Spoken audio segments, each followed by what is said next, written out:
नमस्कार विद्यार्थी मित्रांनो, ऑनलाईन एज्युकेशन या यूट्यूब चॅनेलवर मी सुमित चंद्रकांत काटे तुम्हा सर्वांचे सहर्ष स्वागत करीत आहे. आजच्या या व्हिडिओमधून आपण इंग्रजी विषयातील वर्ब म्हणजेच क्रियापद यांचा वापर वाक्यामध्ये कसा करायचा यासाठी आपण मार्गदर्शन करणार आहे, हे आपण शिकणार आहोत. तर या व्हिडिओमध्ये मी एकूण 10 प्रश्न घेऊन येत आहे आणि या प्रश्नांमध्ये क्रियापदाचा वापर कशा पद्धतीनं करायचा हे आपल्याला पाहायचं आहे. तर या ठिकाणी तुम्हाला पहिला प्रश्न समोर आहे तुमच्या. याच्यामध्ये काय सांगितलेलं आहे, ही ... टू स्कूल आणि मग 4 ऑप्शन तुम्हाला दिलेले आहेत. त्यापैकी पहिला ऑप्शन काय आहे, गॉन. त्यानंतर दुसरा ऑप्शन आहे इज गॉन. तिसरा ऑप्शन आहे गोज आणि त्यानंतर शेवटचा ऑप्शन आहे इज गॉन. तर यापैकी आपल्याला योग्य त्या क्रियापदाचा वापर वाक्यामध्ये करायचा आहे. आपण वाक्य पाहिलं, वाक्याची सुरुवात हीने झाली. त्यानंतर आपल्याला क्रियापदाचा वापर करायचा आहे. मग आता हे वाक्यातील सर्वनाम आहे आणि मग ही नंतर गॉनचा वापर आपण करू शकत नाही, कारण ही नंतर आपल्याला क्रियापदाचे पहिले रूप वापरावे लागते आणि गॉन आहे हे मात्र क्रियापदाचे कितवे रूप आहे, तिसरे. गो, वेंट, गॉन, बरोबर. आणि म्हणून ही नंतर डायरेक्ट आपण क्रियापदाचे तिसरे रूप वापरू शकत नाही. त्याच्यामुळं ऑप्शन ए हा चुकीचा असेल. त्यानंतर ऑप्शन 2 पहा. समजा आपण ऑप्शन 2 ही इज गॉन असं नाही होऊ शकत. ज्यावेळेस आपण करता आणि त्याच्यानंतर आपल्याला सहाय्यकारी क्रियापद घ्यायचं असेल, मग आपल्याला क्रियापदाला ING प्रत्यय लावायला पाहिजे. त्याच्यामुळं ऑप्शन नंबर बी हा सुद्धा काय आहे, चुकीचा आहे. त्याच्यानंतर डी नंबर म्हणजे शेवटचा ऑप्शन पहा. त्याच्यामध्ये काय सांगितलेलं आहे, इज वेंट. इज हा काय करतो, प्रेझेंट इंडिकेट करतो म्हणजे प्रेझेंट दर्शवतो आणि वेंट काय करतो, पास्ट दर्शवतो. आणि म्हणून एकाच वाक्यामध्ये प्रेझेंट आणि पास्ट येऊ शकत नाही आणि म्हणून हे दोन्ही म्हणजे इज हे सहाय्यकारी क्रियापद आणि त्याच्यानंतर लगेच आपण क्रियापदाचं दुसरं रूप वापरू शकत नाही आणि म्हणून ऑप्शन नंबर डी सुद्धा कसा असेल, चुकीचा असेल. त्यानंतर या ठिकाणी पहा सी नंबर ऑप्शन बरोबर असणार आहे, कारण ज्यावेळेस वाक्याची सुरुवात ही, त्यानंतर शी आणि इट या सर्वनामांनी होते, त्यावेळेस क्रियापदाला यस प्रत्यय किंवा ES प्रत्यय लावावा लागतो साध्या वर्तमान काळामध्ये. आणि म्हणून या ठिकाणी वाक्याची सुरुवात हीने झाली, त्यामुळं जे पुढं येणारं क्रियापद आहे त्या क्रियापदाला आपल्याला यस किंवा ES प्रत्यय लावावा लागतो आणि या नियमाप्रमाणे ऑप्शन सी हा कसा आहे, योग्य आहे. ठीक आहे. त्यानंतर क्वेश्चन 2 पहा. क्वेश्चन 2 मध्ये आपल्याला काय सांगितलेलं आहे, काय म्हणतं आहे पहा, आयडेंटिफाय म्हणजे ओळखा. काय ओळखायचं आहे, द इनकरेक्ट पेअर. इनकरेक्ट म्हणजे चुकीची आणि पेअर म्हणजे जोडी. फ्रॉम द फॉलोइंग म्हणजे खालील दिलेल्या जे ऑप्शन आहे त्या ऑप्शनमधून तुम्हाला चुकीची जोडी ओळखायला सांगितलेली आहे. जर का ऑप्शन ए पाहिला तर काय आहे, प्ले प्लेड. दुसरा आहे गो वेंट. तिसरा आहे मेक मेक्ट. त्यानंतर चौथा आहे कीप केप्ट.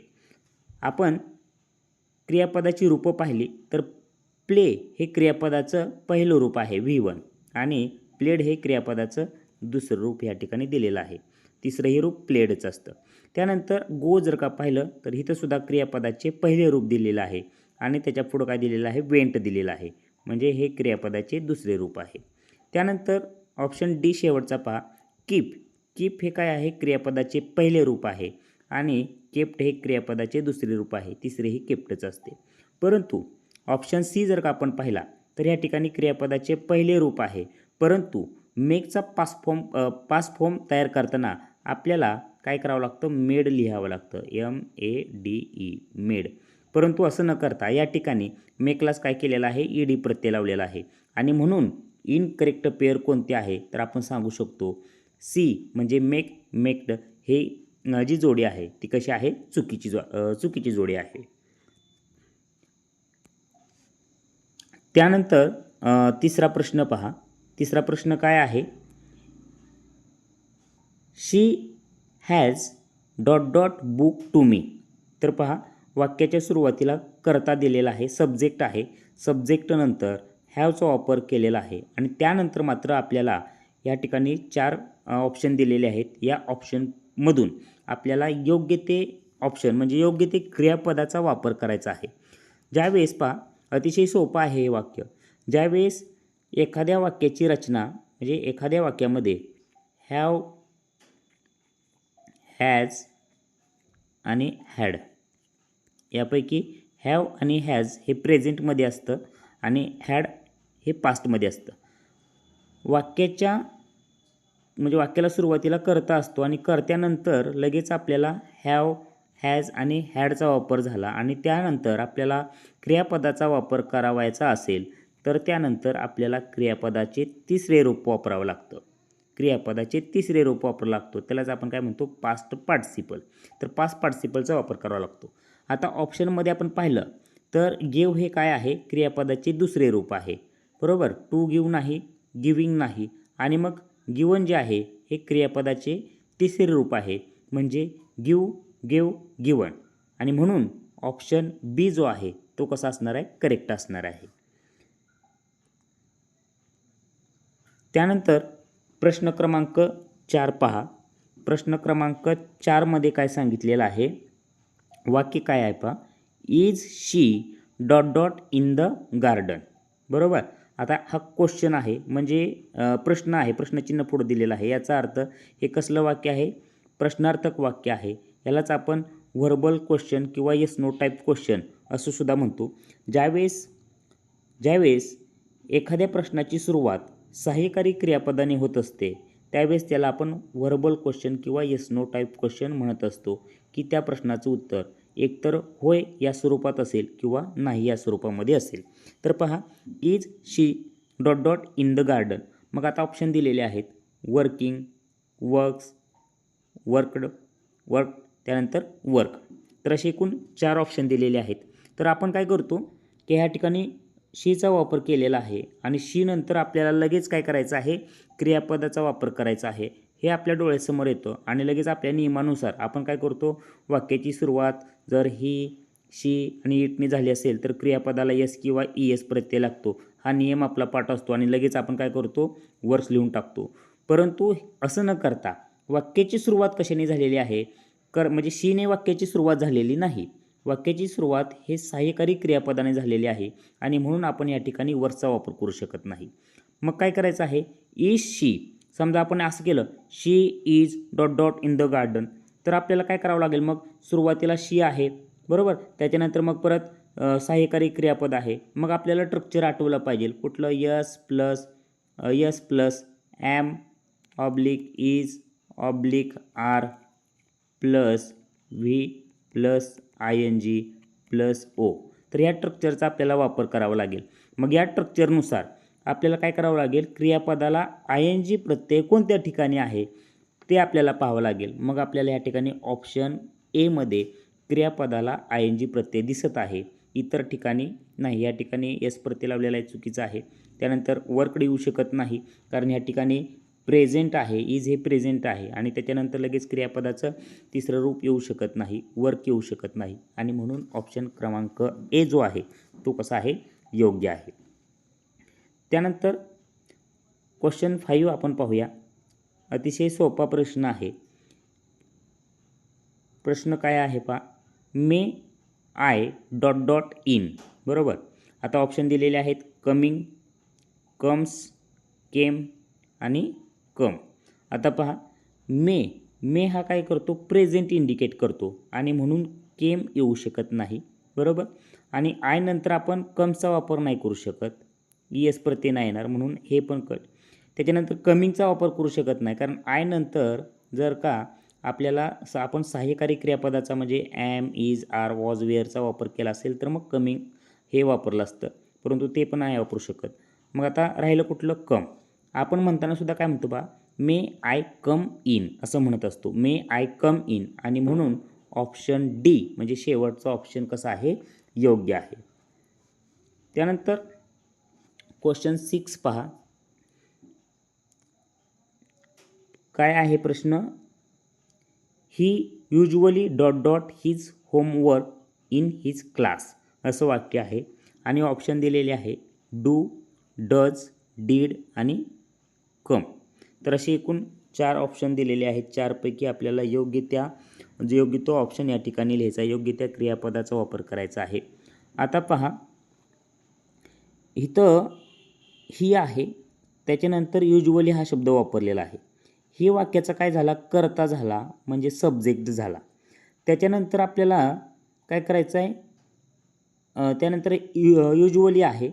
युजली जे आहे हे काय आहे, ॲडवर्ब आहे आणि त्याच्यानंतर आपल्याला क्रियापदाचा वापर करायचा आहे. मग ज्यावेळेस वाक्याची सुरुवात ही, शी, इटने येते आणि त्यानंतर आपल्याला क्रियापदाचा वापर करायचा असेल तर आपल्याला काय करावं लागेल, क्रियापदाला यस किंवा ईएस प्रत्यय लावावा लागतो.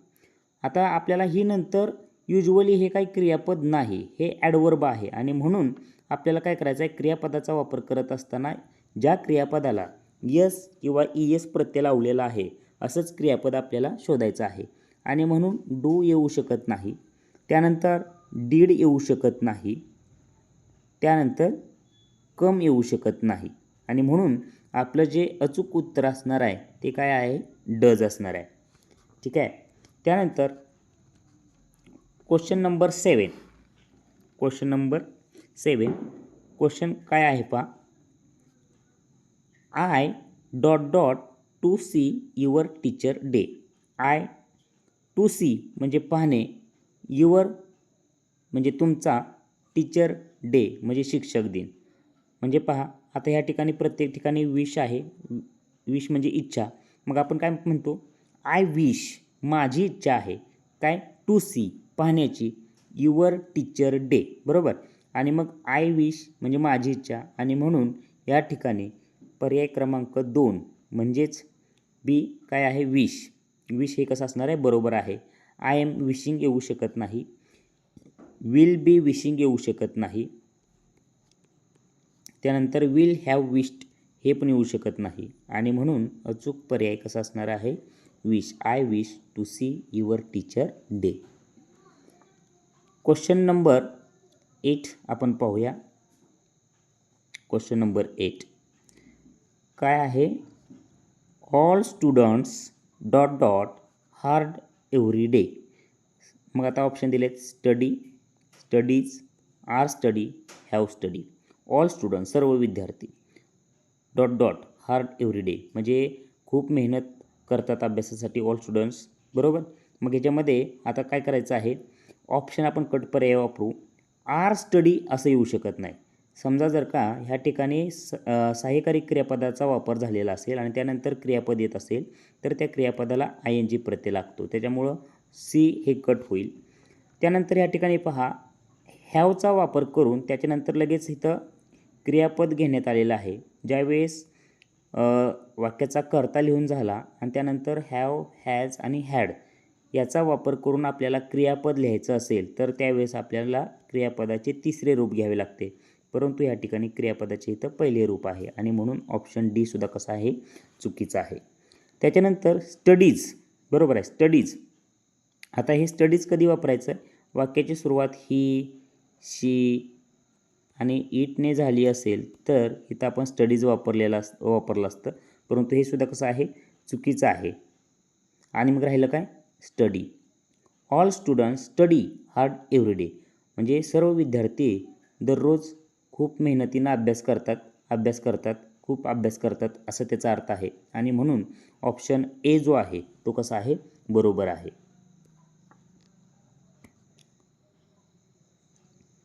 आता क्वेश्चन 9 पाहू. काय आहे question 9, which of the following is correct pair. Correct pair म्हणजे बरोबर जोडी. Which of the following is correct pair याचा अर्थ या 4 जोड्यापैकी 3 जोड्या ह्या चुकीच्या दिलेल्या आहेत आणि एक जोडी मात्र बरोबर आहे, ती जोडी आपल्याला ओळखायची आहे. आता पीक पॅक दिलेले आहे पहा, ही जोडी चुकीची असेल, कारण पीक असेल तर आपण त्याला काय करतो, ईडी प्रत्यय लावून क्रियापदाचं दुसरं रूप करत असतो. त्याच्यानंतर या ठिकाणी सेल दिलं आहे आणि सेलचं सेल्ड केलं आहे, तर ही सुद्धा चुकीची जोडी आहे पहा. चुकीची जोडी बरोबर जोडी कशी असेल, सेलचा काय करतो आपण, सोल्ड, SOLD, सोल्ड करत असतो. आणि म्हणून ही दुसरी जोडीसुद्धा कशी आहे, चुकीची आहे. त्याच्यानंतर डी पहा, कटचे तिन्ही रूप सेम राहतात पहा, कट कट कट, बरोबर. म्हणजे ह्या ठिकाणी काय दिलेलं आहे, कॉट दिलेला आहे. म्हणजे ही जोडी कशी आहे, चुकीची आहे. ही जोडी कशी आहे, चुकीची आहे. आणि मग बरोबर जोडी कुठली आहे पहा, पे पेड, बरोबर.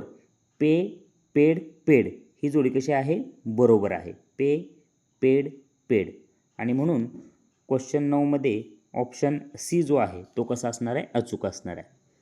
त्यानंतर ह्या व्हिडिओमधील शेवटचा प्रश्न काय आहे पहा. प्रश्न आहे, Sanchi has been ... for the last 3 years असं वाक्य आहे. जर आपण स्ट्रक्चर पाहिले तर स्ट्रक्चरमध्ये सांची हे वाक्याची काय आहे, यस आहे, म्हणजे सब्जेक्ट आहे, कर्ता आहे. त्यानंतर आपल्याला हॅज आणि बीनची रचना दिसत आहे. हॅज, त्यानंतर बीन, हॅज बीन प्लस, बरोबर. आता ज्यावेळेस वाक्याच्या सुरुवातीला कर्ता दिला असेल आणि त्यानंतर हॅव बीन किंवा हॅज बीनची रचना झालेली असेल तर आपल्याला काय करावं लागतं, क्रियापदाला ING प्रत्यय लावून ते वाक्य पूर्ण करावं लागतं. म्हणजे स्ट्रक्चर कसं होते पहा, S plus has been plus V plus ING plus O असं वाक्याची रचना तयार होईल. आणि मग आपल्याला शोधावं लागेल की ऑप्शनमध्ये क्रियापदाला ING प्रत्यय कोणत्या ठिकाणी लागलेला आहे. तर स्टडी हे चुकीचं असेल, मग स्टडीड चुकीचं असेल, स्टडीज चुकीचं असेल, आणि मग बरोबर पर्याय काय असणार आहे, स्टडिंग. म्हणजे उत्तर कसं आलं पहा, वाक्य कसं होईल, Sanchi has been studying for the last 3 years. तर अशा पद्धतीनं आपल्याला क्रियापदाचा प्रश्नामध्ये योग्य तो वापर करायचा आहे. तुम्ही हा व्हिडिओ शेवटपर्यंत पाहिला त्याबद्दल तुमच्या सर्वांचे मनापासून आभार, धन्यवाद.